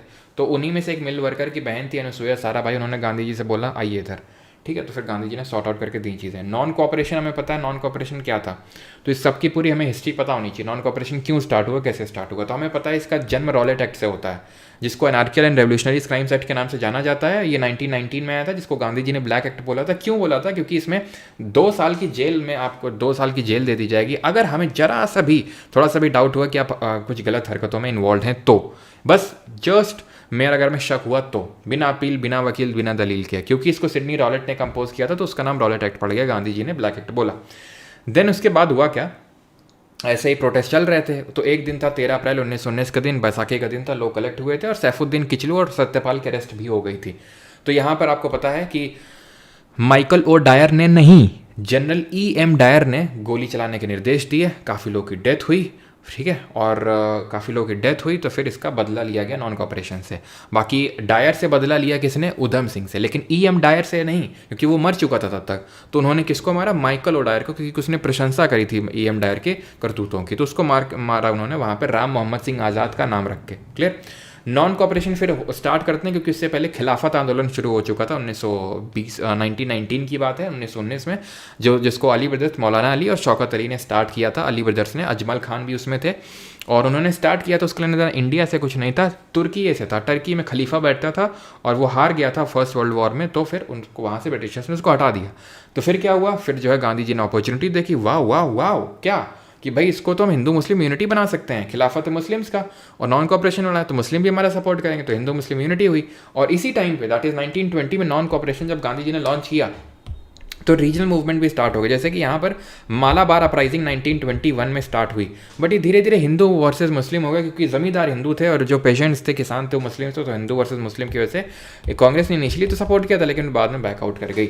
साथ ही साथ एका मूवमेंट भी यूपी में हुआ था 1921 में। एका मूवमेंट मदारी पासी ने इसको लीड किया था। Is that clear. तो ये चीज़ आपको पता होनी चाहिए। थोड़ा बहुत यहाँ पे आपका भी फ़र्ज़ बनता है कि आप सर्च करें। क्या सर्च करें कि भाई नॉन कॉपरेशन हुआ था, अच्छा किस सेशन में एंडोर्स हुआ था, किस में ये एक्सेप्ट हुआ था। तो कैलकाटा सेशन में इसको एक्सेप्ट किया गया, एंडोर्स किया गया नागपुर सेशन में। फिर वहाँ पे क्या हुआ, फिर वहाँ पर कांग्रेस ने बोला हम तो एक्स्ट्रा कॉन्स्टिट्यूशनल स्ट्रगल में जाएंगे। तो फिर वहाँ पे क्या हुआ, कुछ लोगों ने रिजाइन कर दिया, जैसे Jinnah, GS Khaparde, Annie Besant, Bipin Chandra Pal, ये सब। जो है सुरेंद्र नाथ बनर्जी ने अपनी एक अलग पार्टी बना ली, Indian National Liberation Federation, Indian National Liberation Federation Surendra Nath Banerjee ने बना ली। इस तरह से हुआ। फिर नॉन कॉपरेशन बैकआउट क्यों हुआ, क्योंकि 4 फरवरी 1922 को चौरी चौरा हत्याकांड हो गया, जहाँ पर गोरखपुर के गांव में एक पुलिस थाने में आग लगा दी गई, पुलिस वाले मर गए। तो फिर उसकी वजह से क्या हुआ, गांधी जी ने बोला आई सरेंडर, और उसके बाद गांधी जी को लाया जाएगा जेल, चलिए आइए फिर, ठीक है। क्योंकि गांधी जी का कहना था कोई भी चीज़ वायलेंस से हम नहीं चलने देंगे, ठीक है। फिर उसके बाद तो वो सब स्वराज पार्टी वाला चीज़ सोचो आप अपने आप से। दांडी मार्च हम कर चुके हैं पहले भी कि ये दांडी मार्च जो है 12 मार्च को शुरू हुआ था और 6 अप्रैल तक चला था। और इसमें साबरमती जो कि अहमदाबाद में से लेके दांडी जो कि नवसारी में है, वहाँ तक मार्च निकाला था। कितनी दूरी थी ज़रा बताइए, 78 लोगों के साथ गांधी जी ने, और इसी को सिविल डिसोबीडियंस मूवमेंट बोलते हैं। तो सारी चीज़ें सही हैं यहाँ पर। अगेन 1 2 3 4, अब बेटा तुम समझ जाना, कल से 1 2 3 4 तो नहीं मिलेगा। नागपुर से मैं, अच्छा चलो। तो ऑप्शन नंबर A 1 2 3 4 सही है। कोमल, अभी, बेला, तनिष्क, सतीश। तो 1 2 3 4। बाकी यार आप रिकॉल करो कहाँ से किसने लीड किया था, कि भाई मद्रास से सी राजगोपालाचारी ने लीड किया था। NWFP that is north west frontier province से, दैट इज़ पेशावर से किसने लीड किया था, खान अब्दुल गफ्फार खान ने, जिनको फ्रंटियर गांधी या सीमांत गांधी के नाम से जानते हैं। देन रेड शर्ट मूवमेंट चलाया था, खुदाई खिदमतगार बनाया था, ठीक है। देन गांधी इरविन पैक्ट को रिकॉल करो 1931 में जो हुआ था, गांधी इरविन पैक्ट मार्च 1931 में। फिर उसके बाद कराची सेशन को रिकॉल करो जहाँ पर इसको एंडोज किया गया था। फिर राउंड टेबल कॉन्फ्रेंस को रिकॉल करो, सब रिकॉल करो, ठीक है। 15 पे आते हैं। पल्मोनरी वेंस, ये बायोलॉजी का क्वेश्चन है। Pulmonary veins carry oxygenated blood into the heart and arteries have thicker walls and veins. Septum prevents the mixing of oxygenated and deoxygenated blood, ठीक है। तो देखो अब किस तरह से क्या होता है, इस तरह से हमें पता है होता है। ये क्या है, लेफ्ट, लेकिन नहीं नहीं ये राइट है। क्यों? क्योंकि हमारा खुद का राइट लेफ्ट नहीं लेना है, हार्ट के हिसाब से देखना है। देन ये लेफ्ट, ये राइट, देन ये लेफ्ट। ऊपर वाले को बोलते हैं ऑरिकल, अलिंद, और नीचे वाले को निलय। तो ये होगा आपका वेंट्रिकल और ये भी होगा आपका वेंट्रिकल। रुको, ये भी हो गया वेंट्रिकल। ठीक, अब होता क्या है, होता ये है कि यहाँ पे डीऑक्सीजनेटेड ब्लड आता है। ठीक है, कहाँ पे आता है, राइट ऑरिकल में। ऊपर है इन्फीरियर वेना कावा और नीचे, सॉरी ऊपर है सुपीरियर वेना कावा, नीचे inferior vena cava. Inferior vena cava is the largest when in are human body. Okay ठीक है, तो राइट यहाँ पर आया, ऑट्रियम में आ गया, राइट ऑट्रियम में। अब होता क्या है, यहाँ पे पूरा पूरा पूरा ब्लड जो है कनेक्ट हो गया, मतलब कलेक्ट हो गया। अब ये कलेक्ट होने के बाद यहाँ गेट लगे होते हैं। इन गेट को क्या बोलते हैं, कोई बताएगा? कौन से वॉल्व होते हैं? उसके बाद ये जाता है आपके राइट वेंट्रिकल में खून। ठीक है, राइट वेंट्रिकल में पहुंच गया। अब क्या होगा, अब क्या होगा बताओ? यहाँ पे राइट वेंट्रिकल है, अब इससे कौन सी आर्टरी कनेक्टेड होगी? बताओ जल्दी से, कौन सी आर्टरी कनेक्टेड होगी? तो यहाँ से कनेक्टेड होगी पल्मोनरी आर्टरी। ध्यान से समझते जाना, नहीं तो फिर आपको दिक्कत होगी। ठीक है, और किसी ने यहाँ पर बताया नहीं अभी, आई थिंक जितना मैं देख पा रहा हूँ। चलो मैं लिख देता हूँ, ये कौन सा वॉल्व है? तो दिस इज़ योर ट्राइकैस्पिड वॉल्व। ठीक है, ट्राइकैस्पिड वॉल्व, टीवी लिख रहा हूँ यहाँ पे। देन यहाँ पे क्या कनेक्टेड है? पल्मोनरी आर्टरी है ये। अब उतना मैं अच्छे से बना नहीं पाऊँगा कि भैया मैं सब लिखूँ, इतना तो समझ आनी चाहिए आपको चीज़। यहाँ पे फेफड़े हैं ये। ठीक, फेफड़े क्या करेंगे? फेफड़े और CO2 ले लेंगे, बाहर फेंक देंगे, O2 डाल देंगे। O2 डाल के भेज देंगे किसको? पल्मोनरी वेन को। पल्मोनरी वेन है ये पल्मोनरी आर्टरी है, ये पल्मोनरी वेन है। समझ आई बात? लेफ्ट आर्टरी में आ गया पूरा ब्लड, पूरा शुद्ध ब्लड आ गया ना। अब यहाँ पे होता है एक और वॉल्व, ये खुलेगा, इसको बोलते हैं मित्रल वॉल्व, MV लिख रहा हूँ। फिर ये लेफ्ट वेंट्रिकल में पूरा ब्लड कलेक्ट हो जाएगा। इससे कनेक्टेड है aorta, which is the largest artery. इससे कनेक्टेड है ऑर्टा। ठीक है, ऑर्टा क्या करती है? चारों तरफ जो है भल्ल भल्ल खून फेंक के मारती है। ठीक है, तो ये aorta, it is the largest artery. Okay clear? और यहाँ पे जो है वॉल्व लगा होता है, एक वॉल्व होता है जिसको बोलते हैं अरोटिक वॉल्व। तो आपने देखा ट्राइकैस्पिड वॉल्व है, ये मित्रल वॉल्व है और ये अरोटिक वॉल्व है। इज दैट क्लियर और not? Tell me fast you guys. Artery का काम क्या होता है? आर्टरी का काम होता है ऑक्सीजनेटेड ब्लड को सप्लाई करना। वेन का काम क्या होता है? डीऑक्सीजनेटेड ब्लड को सप्लाई करना। ठीक है, कहाँ से कहाँ तक? From heart to organs, from organs to heart. Okay, अब पल्मोनरी आर्टरी को देखो, पल्मोनरी आर्टरी है ना, ये क्या कर रही है? आर्टरी काम क्या होता है? हार्ट से ऑर्गन को देना। तो हार्ट ही है ना, ये हार्ट ही है को ऑर्गन दे रही है। कौन सा ऑर्गन है? लंग है। ओके सही है। और पल्मोनरी वेन ये ऑर्गन टू वो देती है हार्ट, तो देखो लंग से हार्ट को दे रही है पल्मोनरी वेन। तो फिर एक्सेप्शन क्यों बोलते हैं इसको? एक्सेप्शन इसलिए बोलते हैं क्योंकि ये डीऑक्सीजनेट को नहीं, ऑक्सीजनेट को सप्लाई करती है, और पल्मोनरी वेन जो है डीऑक्सीजनेट नहीं, ऑक्सीजनेट। ठीक है, समझ में आया ये चीज़ कि नहीं आया? फीलिंग लाइक पोकी बाबा। तो आंसर क्या होगा? Pulmonary vein carry oxygenated blood to the heart. Yes, ठीक है। पल्मोनरी का मतलब ये होता है कि हार्ट और लंग का कनेक्शन है। हार्ट और लंग के कनेक्शन को दिखाने के लिए पल्मोनरी शब्द का इस्तेमाल करते हैं, ध्यान रखिएगा इस चीज़ को। ठीक है, विष्णु सिंह शहरावत, लंग्स का यूनिट, यस लंग्स का यूनिट है वाला, रिकॉल करो ऐसे ही। ठीक है, रिकॉल करो उसको कि भाई लंग्स होता है, तो लंग्स में क्या होता है? लंग्स में वो जो ब्रोंकियोल्स आते हैं, ब्रोंकियोल्स जो है वो डिफरेंट में टूट जाते हैं, ठीक है, ब्रोंकाइटिस में, और मतलब डिफरेंट ब्रोंकियोल्स में। और फिर वो क्या होता है, वहाँ पे एल्वेलाई अटैच होता है जिसमें एक्सचेंज ऑफ गैस होता है एल्वेलाई में, और जो सैक लाइक स्ट्रक्चर होता है। लंग्स की जो आउटर कवरिंग होती है प्लूरा होती है। अच्छा, हार्ट की क्या होती है? हार्ट की क्या होती है? हार्ट की प्लूरा तो होती है लंग्स की। हार्ट की क्या होती है, जल्दी से बताइए? सेप्टम तो होती है जो इन दोनों पार्ट को अलग करती है, तो सेप्टम तो अलग करने वाला पार्ट हो गया।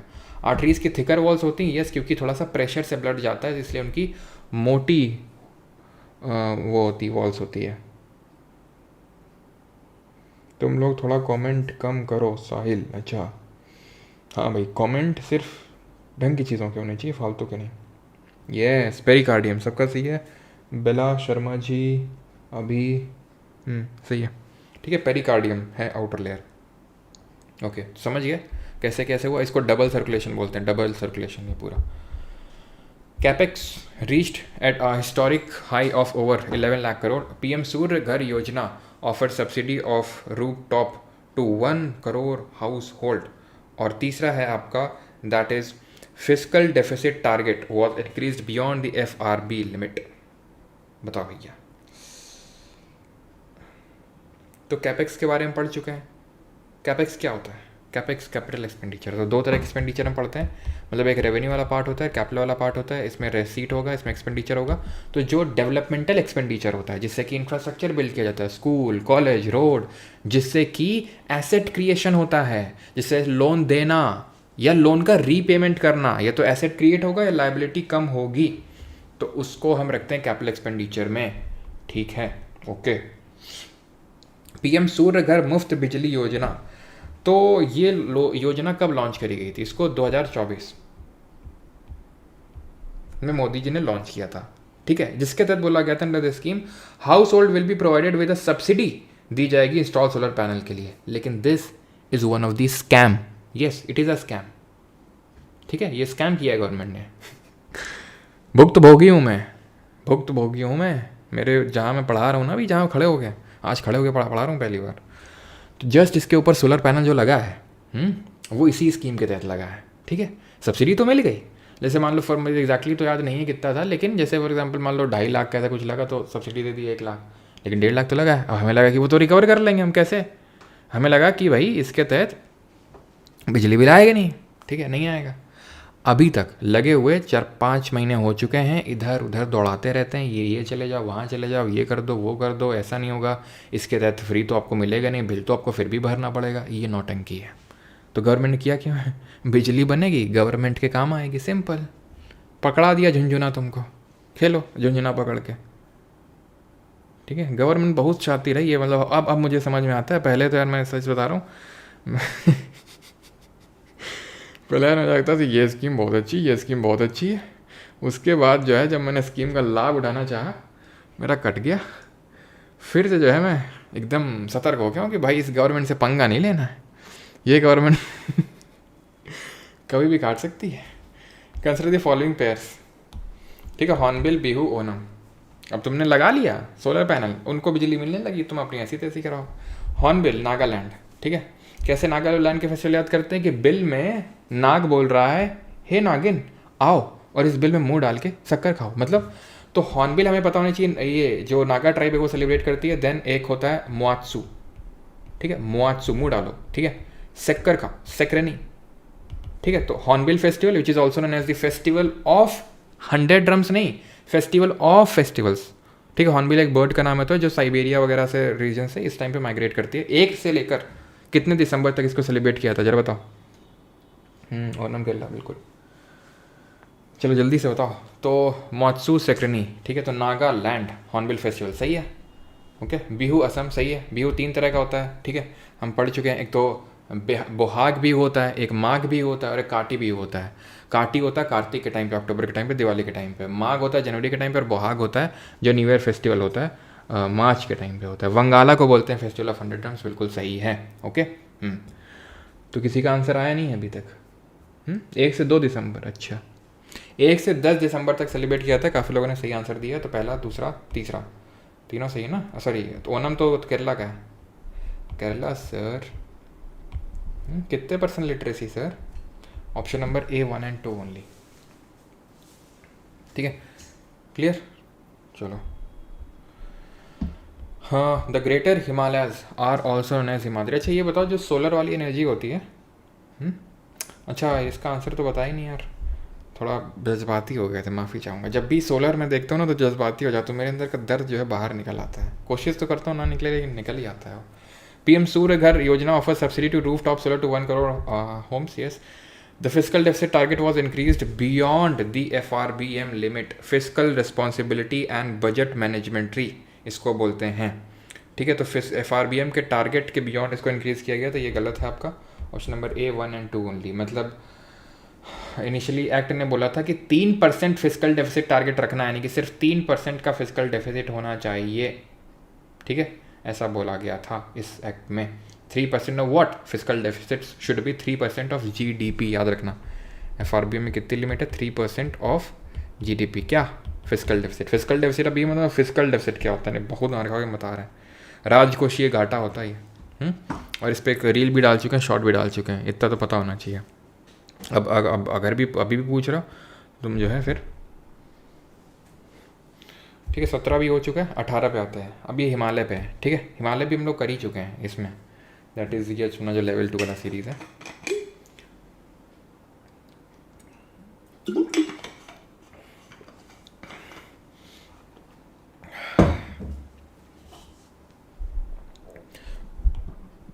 इंडियन प्लेट, यूरेशियन प्लेट टकराई, कॉन्वर्जन प्लेट बाउंड्री हुई, फॉर्मेशन ऑफ हिमालय हो गया, trans Himalaya, great Himalaya, lesser Himalaya, Shivalik. ठीक, ट्रांस ही माना जाता है पहले ही बन गई थी, और उसके फॉर्मेशन का reason was not the conversion, मतलब उसका मेन था कि जो सेडिमेंट वगैरह थे वो बस उठ गए, वो सेडिमेंट से बना हुआ है। ठीक है, मेन तो हम कंसिडर करते हैं ग्रेट हिमालय को, लेसर मिडल हिमालय को और शिवालिक को। ग्रेट हिमालय को हिमाद्री के नाम से भी जानते हैं, इनर हिमालय के नाम से भी जानते हैं, यहीं पर हमें हाईएस्ट पीक्स भी देखने को मिलती हैं। ठीक है, तो पहला वाला तो सही है, नो डाउट, ओके पहला सही है। शिवालिक से the youngest Himalayan ranges, is it so? Yes, क्यों? सोचो, अब जब कोलिजन हुआ होगा इसका और इसका, यानी इंडियन प्लेट और एशियन प्लेट का टकराया होगा, तो पहले ग्रेट हिमालय का निर्माण हुआ होगा, सबसे अंदर वाले का, फिर मिडिल वाले का निर्माण हुआ होगा, बीच वाले का जिसको लेसर के नाम से जानते हैं, फिर हिमाचल के नाम से जानते हैं, जैसे इसको हिमाद्री बोलते हैं तो वैसे इसको हिमाचल बोलते हैं। और शिवालिक है जिसको कि हम आउटर हिमालय बोलते हैं। और शिवालिक की जगह नॉर्थ ईस्ट में शिवालिक एब्सेंट हो जाते हैं, इनकी जगह कौन आ जाता है? कौन आ जाता है इनकी जगह? तो यंगेस्ट है, बिल्कुल सही है। और जरा बताओ, लेसर और शिवालिक के बीच में कौन सी लॉन्गिट्यूडनल वैली देखने को मिलती है? ठीक है, and Purvanchal hill lie to the, फंस गया है बेटा। पूर्वांचल हिल गलत है, ऑप्शन नंबर है 1 और 2 ओनली। क्यों? पूर्वांचल हिल का मतलब समझते हो क्या होता है? पूर्वांचल हिल का मतलब होता है जो आपको अरुणाचल प्रदेश में जो हिल्स वगैरह देखने को मिलती हैं, जैसे अरुणाचल प्रदेश है, डाफला, मीरी, अबोर, मीशमी, निशी, पटकाई बम, बरेल रेंज यहीं देखने को मिलेगी। ठीक है, नागा, मणिपुर, मिजो हिल्स, ये सब आपकी पूर्वांचल हिल्स का हिस्सा होती हैं। क्लियर? जो ईस्टर्न हिमालयाज हैं आपके, तो ये आप देखो तो वेस्ट ऑफ हिमाचल। अब हिमाचल क्या है sir? Himachal great Himalaya, lesser Himalaya, Shivalik. ठीक, ये है पूर्वांचल हिल्स। तो इसके वेस्ट में है क्या? ये ईस्ट में है। ठीक है, तो गलत है। क्लियर है? और इन वैलीज़ को बोलते हैं दून्स। सबसे बड़ी कौन सी है? सबसे बड़ा कौन सा है? देहरादून सबसे बड़ा है। अब मैं क्वेश्चन अगेन बहुत सारे फॉर्म हो सकते हैं, जैसे कश्मीर वैली किसके बीच में? ग्रेटर और लेसर के बीच में। ठीक, वहीं पर कश्मीर वैली में हमें देखने को मिलेगा क्या? वहीं पे हमें देखने को मिलेगा सैफ्रॉन के लिए बहुत ही अच्छी एक वो लेक्यूस्ट्रीन या फिर ग्लेशियल डिपॉजिट देखने को मिलती है। उसको क्या बोलते हैं? के से नाम शुरू होता है उसका, बताओ जल्दी से। करेवा बोलते हैं उसको। ठीक है, उत्तराखंड में समर ग्रासलैंड देखने को मिलते हैं जिनको बुग्याल बोलते हैं। वहाँ पे ट्राइब रहती है जिसको भोटिया बोलते हैं। भूटिया तो सिक्किम में होती है, यहाँ भोटिया है समर ग्रासलैंड में। ओके, जो कि नोमैडिक ट्राइब है एक तरह की। और गुज्जर कम्युनिटी देखने को मिलती है, बकड़वाल देखने को मिलती है। बकड़वाल, गुज्जर, भोटिया कहाँ पर? आपके उत्तराखंड में। आ जाओ फिर से इकोनॉमिक्स में। SLR is maintain by banks in the form of liquid asset. और कमेंट करके बताओ, लेवल बढ़ाना चाहिए कि नहीं बढ़ाना चाहिए? बताओ भाई। लेवल तो सबके निकल जाएंगे, लेकिन लेवल को बढ़ाना चाहिए कि नहीं बढ़ाना चाहिए? मैं पूछता हूँ। कहाँ से? हरियाणा में कौन सी जगह पड़ती? जहाँ से थी वो मैडम अपनी, क्यों कहाँ से थी वो? मैं ज्योति क्या बी से नाम कोई शुरू होता है उस जगह का? पता नहीं, कुछ तो थी जगह जो लेवल वाली लड़की थी वो। करेवा सही है। तो SLR is maintained in by banks in the form of liquid asset. सही है। It insures short term liquidity to the public during inflation. सही है ये। बकड़वाल, यस। गुज्जर, क्या फ़ायदा बढ़ाने से? मतलब हाँ, बागपत से थी, बालाघाट से नहीं थी, बागपत था ना, बल्लभगढ़ से थी। यहाँ शरद में थी, बल्लभगढ़ से थी वो। हरियाणा पड़ता है ना, फरीदाबाद के पास। चलो, तो ये क्या होता है? तो हमें पता है कि certain part of NDTL, that is net demand and time liability, जो होता है NDTL का, वो बैंक्स को क्या करना पड़ता है? एज अ रखना पड़ता है, मतलब एक सर्टेन पार्ट दे देना होता है RBI को, जिसको कैश रिजर्व रेशियो बोलते हैं, CRR।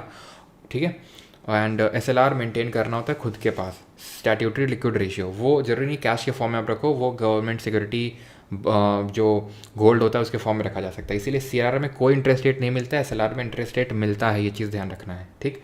क्योंकि वो आपको ज़रूरी नहीं कि आप बिल्कुल कैश में रखो। एंड ये किस लिए किया जाता है? सो दैट कि अगर कोई इमरजेंसी सिचुएशन हो तो बैंक के पास कुछ डिपॉजिट हो, कुछ पैसा हो। ये चीज़ ध्यान रखना है। और ये चीज़ इसी वजह से गलत है यहाँ पे। It insure short term liquidity to the public. नहीं, शॉर्ट टर्म लिक्विडिटी इन्फ्लेशन से कोई लेना देना नहीं होता इसका। यहाँ पर ए ट्रू होगा, आर फॉल्स होगा, ठीक है। कमेंट में बताइए कि जो NBFC होते हैं, that is non banking financial company, इनको क्या मेंटेन करना होता है CRR SLR?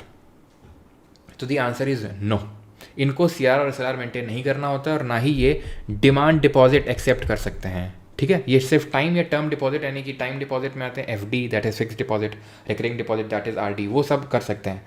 लेकिन जो डिमांड डिपॉजिट है, जैसे सेविंग अकाउंट का पैसा, करंट अकाउंट, ये सब एक्सेप्ट नहीं कर सकते NBFC वाले। ये रजिस्टर्ड होते हैं अंडर कंपनीज एक्ट ऑफ 1956 और NBFC MFI that is micro finance institution को बनाया गया था मालेगाम कमेटी जो 2010 में बनी थी, उसके रिकमेंडेशंस पे। 20th पे आते हैं, Ayushman Bharat digital mission aims to create digital health IDs।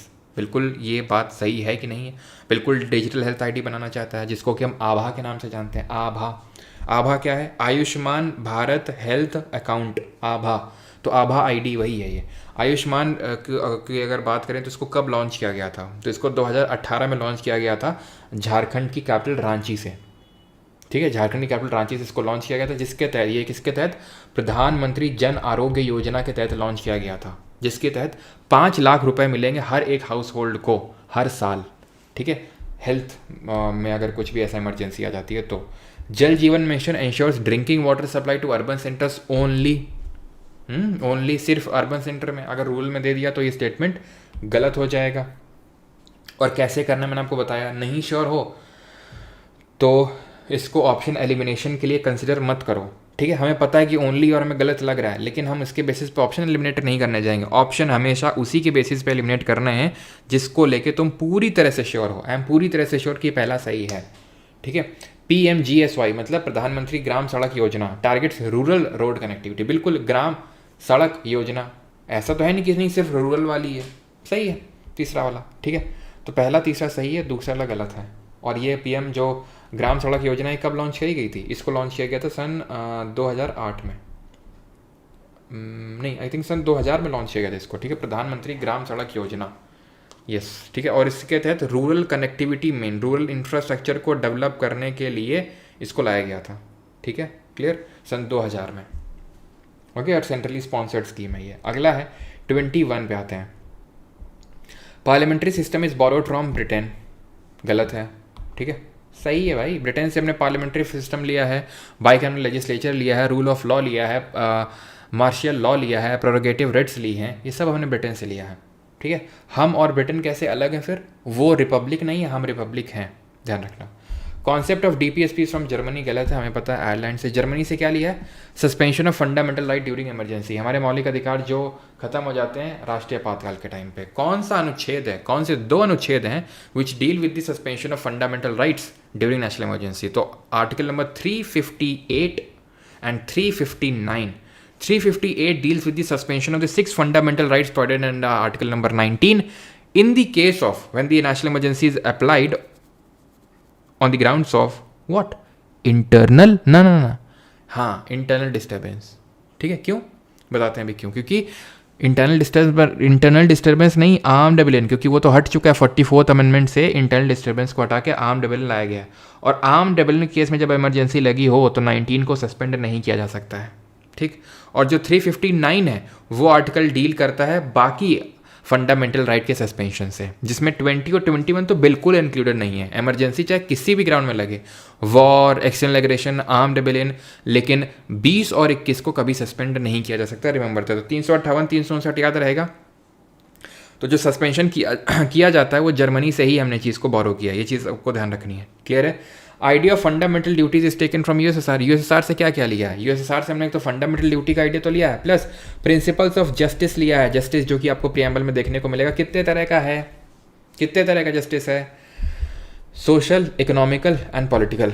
Social, economic and political 3 तरह का। Liberty of thought, expression, belief, faith and worship 5 तरह की है। इक्वालिटी 2 तरह की, स्टेटस एंड अपॉर्चुनिटी की है। अच्छा ये बताओ, लिबर्टी, इक्वालिटी एंड फ्रेटर्निटी ये कहाँ से लिए हमने? ये कहाँ से बोरो किए हैं? ये बोरो किए हैं हमने कहाँ से? फ्रांस से, फ्रेंच रेवोल्यूशन से, ठीक है। तो यहाँ पे दूसरा वाला गलत होगा, गलत होगा, गलत होगा, गलत होगा, ठीक है। Shivaji was coronated at Raigad at in 1674, ठीक है। 1674 में इनको कोरोनेट किया गया था। कोरोनेट का मतलब क्या है? कोरोनेट का मतलब है ताजपोशी हुई थी। तो क्या रायगढ़ में हुई थी? बात तो बिल्कुल सही है। 1674 में हुई थी, बिल्कुल बात सही है। He inherited the throne from Shahji Bhosale. Shahji Bhosale कौन थे? इनके फादर थे। क्या उनसे इनहेरिट किया था? नहीं नहीं नहीं नहीं, उनको विरासत में नहीं मिली थी जागीर, उन्होंने बनाया था। जो सब कुछ उनके पास था उन्होंने सब कुछ बनाया था, इनहेरिट नहीं किया था। समझ रहे आप? कैसे बनाया था? इनकी मदर का नाम क्या था? जीजाबाई इनकी मदर का नाम था। ठीक है, पहले तो आपको बैटल ऑफ प्रतापगढ़ के बारे में पता होना चाहिए। जिन लोगों के पास फैट मैन है, जब देखना वहाँ पर है कुछ बना हुआ है, शिवाजी किलिंग अफजल खान। ठीक है, वहाँ पर मैंने मीम ऐड किया है वो कि वाग ऐसा मारा मजा आ गया। ठीक है, कुछ ऐसा है वहाँ पे लिखा होगा। ठीक है, तो उनका वो मतलब वेपन टाइप था शिवाजी का। तो शिवाजी ने जो है बीजापुर ट्रूप्स, जिनको अफजल खान लीड कर रहे थे, ठीक है, अफजल खान जो लीड कर रहा था, उसको मारा था। ठीक है, फिर ट्रीटी ऑफ पुरंदर हुई 1665 में, पता है, औरंगजेब के साथ। औरंगजेब तो डायरेक्टली नहीं था, औरंगजेब ने अपॉइंट कर रखा था राजा जयसिंह ऑफ वन, जो अम्बेर के राजा थे, राजा जयसिंह वन। तो उनके साथ ट्रीटी ऑफ पुरंदर हुई, जिसके तहत 23 किले, 23 फोर्ट, महाराष्ट्र में आप जाओगे तो गजब के फोर्ट देखने को मिलेंगे। ऐसे ऐसे फोर्ट हैं कि वैसे लगेगा बनाए कैसे और लोग इसमें जाते कैसे होंगे। आज भी लोग उनको एडवेंचर के लिए यूज़ करते हैं। ऐसे मानसून का टाइम चल रहा है, इस टाइम पे एकदम पीक टाइम होता है महाराष्ट्र में। ठीक है, तो 23 आउट ऑफ 35 जो फोर्ट्स थे, ठीक है, 23 आउट ऑफ 35 इनको मुगल्स को दे दिया गया था। ठीक है, एंड बस फिर उसके बाद आपको पता है कि इनको छल कपट से इनको बंदी बना लिया गया, लेकिन ये भाग निकले। देन 1674 में इन्होंने रायगढ़ में अपना कोरोनेशन किया, ताजपोशी करी। फिर इनके बेटे थे शंभाजी, जिन्होंने 1681 से 89 तक रूल किया, और उन्हीं पे वो मूवी बनी शंभाजी। ठीक है, जो अभी अपने वो कौन सी मूवी है, क्या नाम है उसका, छावा। ठीक है, चलो 23rd है tropic of Capricorn, prime meridian and Arctic circle. तो कहाँ कहाँ से ये पास होते हैं, कहाँ से पास होते हैं? तो ट्रॉपिक ऑफ कैप्रिकॉन क्या है? ट्रॉपिक ऑफ कैप्रिकॉन है 23.5 डिग्री साउथ। प्राइम मेरिडियन क्या है? प्राइम मेरिडियन है 0 डिग्री लॉन्गिट्यूड, यस, विच पास, जिसको हम green which mean time, that is GMT के नाम से जानते हैं। एंड इंडियन स्टैंडर्ड टाइम और GMT, कमेंट में बताओ कि जो प्राइम मेरिडियन है वो इंडियन स्टैंडर्ड टाइम से कितना आगे है? बताओ जल्दी से, बताओ बताओ बताओ। तो ये बताओ, prime meridian passes through France and UK. बात बिल्कुल सही, गलत है? तो यहाँ पे लिखा होगा। और पहली बात, प्राइम मेरिडियन आगे बिल्कुल नहीं है, इंडियन स्टैंडर्ड टाइम से पीछे है। कितना? 5.5 घंटे पीछे है इंडियन स्टैंडर्ड टाइम से। आई होप आप सभी को concept of time using longitude पता है। ठीक है, तो यहाँ पे ट्रिक मैंने बता रखी है, जिनके पास फैट मैन उनके देख लेना, अगर तुमने देखी ना हो खोल के कभी। ठीक है, BSF game in Togo kingdom. ठीक है, तो B से है बुर्किना फासो। ठीक है, S से है स्पेन, F से है फ्रांस, G से है व्हाट, घाना, A से है अल्जीरिया, M BSF गेम। ठीक है, M ऐड कर लो यहाँ पर, माली होगा। ठीक है, माली, टोगो और यूनाइटेड किंगडम। तो 1 2 3 4 5 6 7 8 8 देशों से। ठीक है, 8 देशों से क्या होती है? प्राइम मेरिडियन पास होती है। तो फ्रांस यूके से तो हो ही रही है। ठीक है, आर्कटिक सर्कल कट्स थ्रू, मान लो ये नहीं पता तुम्हें पहला वाला, तो तीसरा वाला देखो, Arctic circle cuts through Antarctica. तो हमें पता है कि इंपॉर्टेंट लैटिट्यूड जब हम पढ़ते हैं तो ये 0 डिग्री है, इक्वेटर, जो अर्थ को 2 इक्वल पार्ट में डिवाइड करी, नॉर्थ एंड साउथ। ठीक है, नदर्न हेमिस्फीयर, सदर्न हेमिस्फीयर। ये आजकल ढंग से चल क्यों नहीं रहा है? ठीक है, देन ये 23.5 degree north, tropic of cancer, 23.5 degree south, tropic of Capricorn, Arctic circle 66.5 degree north and Antarctic circle 66.5 degree south. Clear है? ठीक है, तो आप खुद सोचो कि एंटार्कटिका यहाँ पे है और आर्कटिक सर्कल ये है, कहाँ से कट कर देगा इसको? ठीक है, तो तीसरा वाला होगा गलत, और अगर गलत होगा तो ये गया, ये गया, ये गया, ऑप्शन नंबर नहीं भी पता था हमें तो भी हो गया, बट यहाँ पर फिर भी आप देख लो ट्रॉपिक ऑफ कैप्रिकॉन कहाँ कहाँ से पास होती है। तो सबसे पहले आप देख सकते हो, ये आपको जो लंबी सी कंट्री दिख रही है, दिस इज़ योर चिली। ठीक है, जैसे मिर्ची होती है ना, मिर्ची, लाल मिर्ची, ऐसे ही तो होती है मिर्ची लंबी सी। अर्जेंटीना है ये। देन ये पैराग्वे है, वहाँ से पास होती है। देन ये आपकी ब्राज़ील है, ब्राज़ील से 2, अब ब्राज़ील से 2 पास हो रही हैं। देखो, एक तो इक्वेटर भी पास हो रही है ब्राज़ील से, ट्रॉपिक ऑफ कैप्रिकॉन भी पास हो रही है ब्राज़ील से। ठीक है, तो इज़ दी ओनली कंट्री जहाँ से 2 इंपॉर्टेंट लैटिट्यूड्स पास होते हैं। And Africa is the only continent जहाँ से तीनों important latitudes, that is equator, tropic of cancer and tropic of capricorn पास होते हैं। ठीक है, देन इसके बाद नामीबिया, बोत्सवाना, देन आप मोजाम्बिक, साउथ अफ्रीका, मेडागास्कर से पास होती है, विच इज़, ठीक है, मेडागास्कर से आप मेडागास्कर हाई या मैस्करीन हाई रिकॉल कर सकते हो, जिसकी वजह से यहाँ पर मानसून जो है इंटेंसीफाई होता है इंडिया में, है ना, हाई प्रेशर यहाँ बनता है। याद है अल नीनो वाला कॉन्सेप्ट? याद आया लीनो वाला कॉन्सेप्ट? वहाँ पे भी तो बताया था, कुछ याद आया कि नहीं आया? नहीं आएगा, अभी बैच स्टार्ट होगा, ठीक है। अगस्त चल रहा है ना, तो अगस्त एंड में जो है नया बैच स्टार्ट होगा, तो हम लोग डिटेल में सारी चीज़ें करेंगे। तो वहाँ हम आपको बताएंगे किस तरह से यहाँ से उठती हैं पवनें, यहाँ गिरती हैं, हाई प्रेशर क्रिएट होता है, यहाँ लो प्रेशर, मज़ा आएगा फिर, ठीक है। चलो, तो ये चीज़ हो गई। ट्रॉपिक ऑफ कैप्रिकॉर्न जो है ऑस्ट्रेलिया से भी पास हो रही है, तो इन देशों से पास हो रही है, ठीक। चलो, सेकेंड लास्ट क्वेश्चन है, and that is a strong password typically includes upper case, lower case, numbers, symbol. सही है, इस तरह के क्वेश्चन भी आपको देखने को मिल रहे हैं। Using the same password across multiple sites reduces the chances of being hacked. Basic common sense based ये क्वेश्चन होते हैं, अपना धैर्य नहीं खोना है, ठीक है। नहीं, धैर्य खो दोगे तो फिर नंबर भी खो दोगे, ठीक है। बहुत आसान क्वेश्चन होते हैं, जैसे आप देख रहे हो, सेम पासवर्ड को अगर आप मल्टीपल साइट में यूज़ करोगे तो हैक होने के चांसेस बढ़ जाएंगे, ठीक है, ना कि घट जाएंगे। तो वन ओनली, सभी ने कर लिया होगा। ये क्वेश्चन डिट्टो पूछा गया है, क्योंकि 3.0 वाले बैच वालों को पता होगा कि मैंने ये जो है, मतलब रुका नहीं जाता है अभी,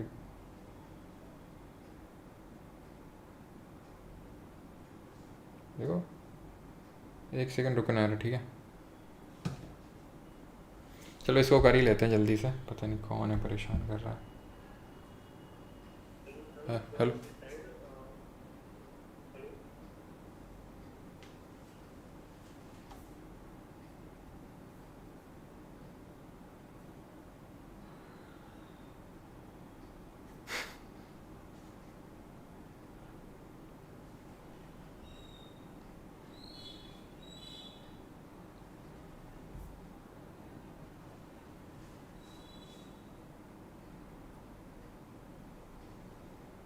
most adolescent girls and women in India suffer from iron deficiency anaemia, ठीक है।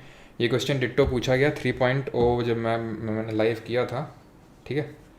3.0 बैच में जब मैंने लाइव किया था, तो वहाँ पे ये चीज़ मैंने पूछी थी, तो किसी ने क्वेश्चन बताया था, ठीक है। तो ये क्वेश्चन डिट्टो सिलेक्शन पोस्ट से पूछा जा चुका है। अब कैसे करना है? Most adolescent girls and women in India suffer from iron deficiency and anaemia, ठीक है। Traditional Indian diets naturally fulfil the iron and folate needs for women। तो most adolescent girls and women India suffer from पहले ही बोल रहा है। अब ध्यान से समझना इस तरह के क्वेश्चन को कैसे करते हैं, ठीक है। ध्यान से समझना कैसे करते हैं इस क्वेश्चन को, हम बता रहे हैं। Most adolescent girls and women India suffer from, अगर मैंने मान लिया कि ये सही है, मैं मान लेता हूँ ये सही है, ठीक है, यानी आयरन डेफिशिएंसी है, तो traditional Indian diets naturally fulfil the iron and folate needs. अगर ये फुलफिल कर रही होती तो ये अनीमिया की डेफिशिएंसी कहाँ से आ रही है? कहाँ से आयरन की डेफिशिएंसी? क्योंकि हमें पता है अनीमिया कब होता है, जब आयरन की डेफिशिएंसी होता है। और हमने अनीमिया मुक्त प्रोग्राम कब तक के लिए, अनीमिया मुक्त भारत कब तक के लिए चला रखा है। तो अगर आयरन की कमी होती तभी अनीमिया होता है, सिंपल। तो traditional Indian diets naturally fulfil the iron and folate needs for women। तो अगर ट्रेडिशनल लाइट्स आयरन मिल रहा था तो अनीमिया क्यों सफ़र कर रही है ज़्यादातर हमारी गर्ल्स और एडोलेसेंट? यानी एक और दोनों एक साथ तो कभी साथ साथ आ ही नहीं सकते, और दोनों में से एक तो सही होना ही पड़ेगा। अब तुमको क्या लगता है क्या होगा? हम डेवलप्ड कंट्री तो है नहीं, तो हमें पता है कि गर्ल्स और वुमेन में बहुत अनीमिया की प्रॉब्लम होती है। पहला सही खत्म। ये क्वेश्चन आया है, आंसर किया है कि मैच करा लेना, क्योंकि एक स्टूडेंट ने बताया था ऐसे, ठीक है। चलो, बाकी लेवल कैसा है और कितना आपका स्कोर आया था इस टेस्ट में वो बताओ, और लेवल कैसा क्या था?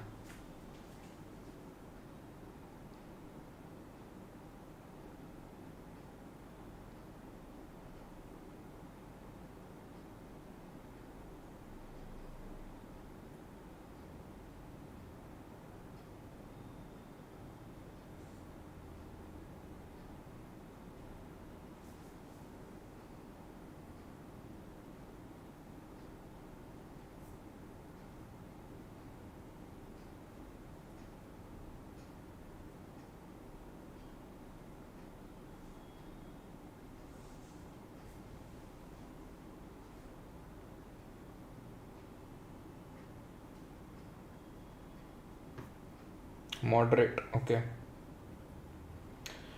इंक्रीज लेवल और टफ कीजिए, ओके। 2642 नम क्वेश्चन बताया करो, नंबर मतलब क्वेश्चन कितने सही हुए, है ना। Very fruitful session, okay. 28। Sir थोड़ा अलीनो वाला कॉन्सेप्ट अच्छा बताते हैं, रुको, अलीनो वाला कॉन्सेप्ट रुको, चलो बता देते हैं अलीनो।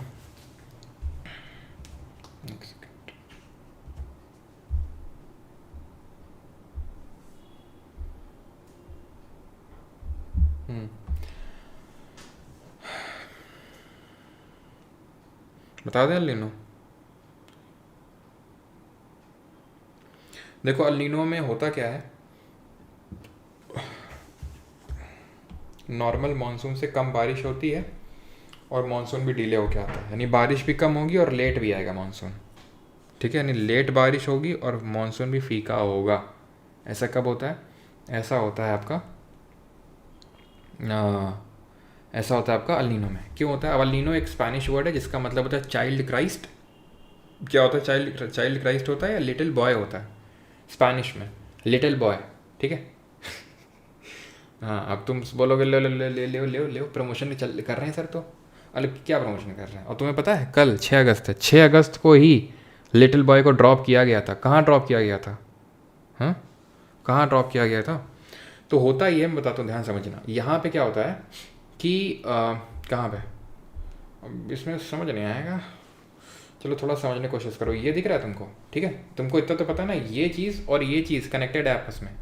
ये चीज़ और ये चीज़ पृथ्वी गोल कनेक्टेड है आपस में। ठंडा करंट होता है, हवाएं आती हैं ट्रेड विंड, इसको उठा के ले जाती हैं यहाँ पे। यहाँ पे क्या होता है? खूब बारिश होती है। यहाँ पे भी बारिश। सर यहाँ कैसे बारिश हो गई? अब हम इतना डीप में नहीं पढ़ा पाएंगे, ध्यान रखना। ठीक है, बैच की क्लास नहीं चल रही, जितना पढ़ा रहे हैं समझ लो। ठीक है, तो यहाँ बारिश हुई क्योंकि यहाँ गर्म पानी आ गया, गर्म बारिश हुई, यहाँ बारिश होगी, सिंपल। ठीक, नॉर्मल। ये है आम जिंदगी। अब आती है मिनटॉस जिंदगी। जब ये ट्रेड विंड्स वीक हो जाएंगे, ये ठंडा पानी इधर जाएगा नहीं, ये ठंडा पानी यहाँ पे बैक मार जाएगा। इट इज़ लाइक कि तुम धक्का दे रहे हो, गाड़ी को धक्का दे रहे हो, और ठीक है इंक्लाइंड है, ऊपर की ओर धक्का दे रहे हो, तुमने धक्का हटाया, ले ले ले लो गाड़ी पीछे की ओर। ठीक है, तो वैसे ही ये धक्का दे रहे थे, ये वीक हो गई, ले लो पानी जो गर्म वाला है वो यहाँ पे इकट्ठा हो गया। अब जब ये ठंडा यहाँ पे, सॉरी ठंडा पानी, ठीक है, तो सॉरी गर्म पानी, तो जो गर्म पानी जब यहाँ जा रहा था तो नीचे का ठंडा पानी ऊपर आ रहा था, और नीचे से जो फाइटोप्लैंक्टन है, जो ऑटोट्रॉफ होता है किसका, एक्वेटिक इकोसिस्टम का, वो ऊपर आया। उसके पीछे पीछे जू प्लैंक्टन, उसके पीछे पीछे छोटी मछलियाँ, उसके पीछे पीछे बड़ी मछलियाँ। तो यहाँ की फिशिंग इंडस्ट्री खूब डेवलप होती है नॉर्मल कंडीशन में। यहाँ बारिश होती है, यहाँ बारिश होती है। अब अल नीनो में क्या होता है?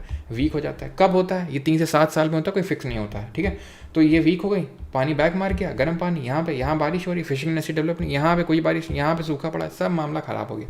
ला नीना में एकदम उल्टा होता है, इसका मतलब होता है स्मॉल गर्ल, उल्टा होता है एकदम अल नीनो का, यानी कि खूब बारिश होगी, जल्दी मानसून आएगा, सब कुछ होता है। ठीक है, क्लियर है? ओके,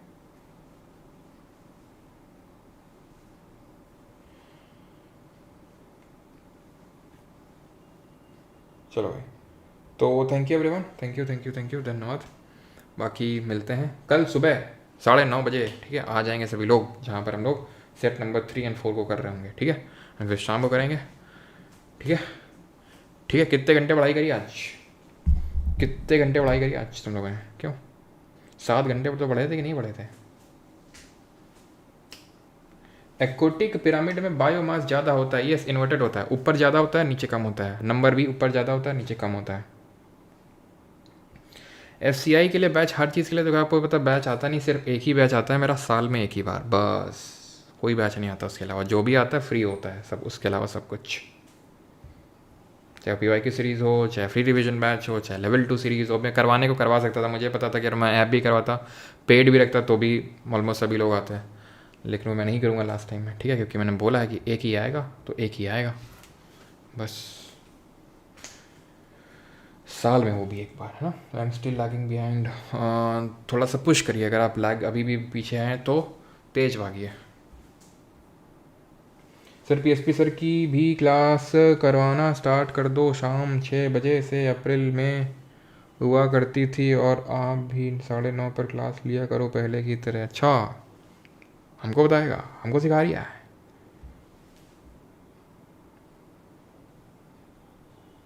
ना हम नहीं सुन रहे निशान, 9:30 पे होगी। सर विशाल मेगा मार्ट का भी लॉन्च करा लो। हाँ,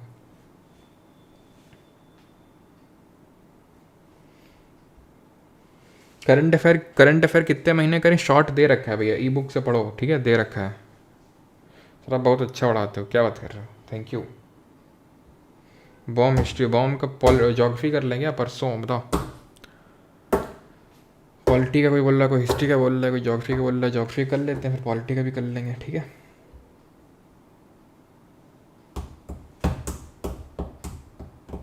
जोग्राफी करते हैं। ओके,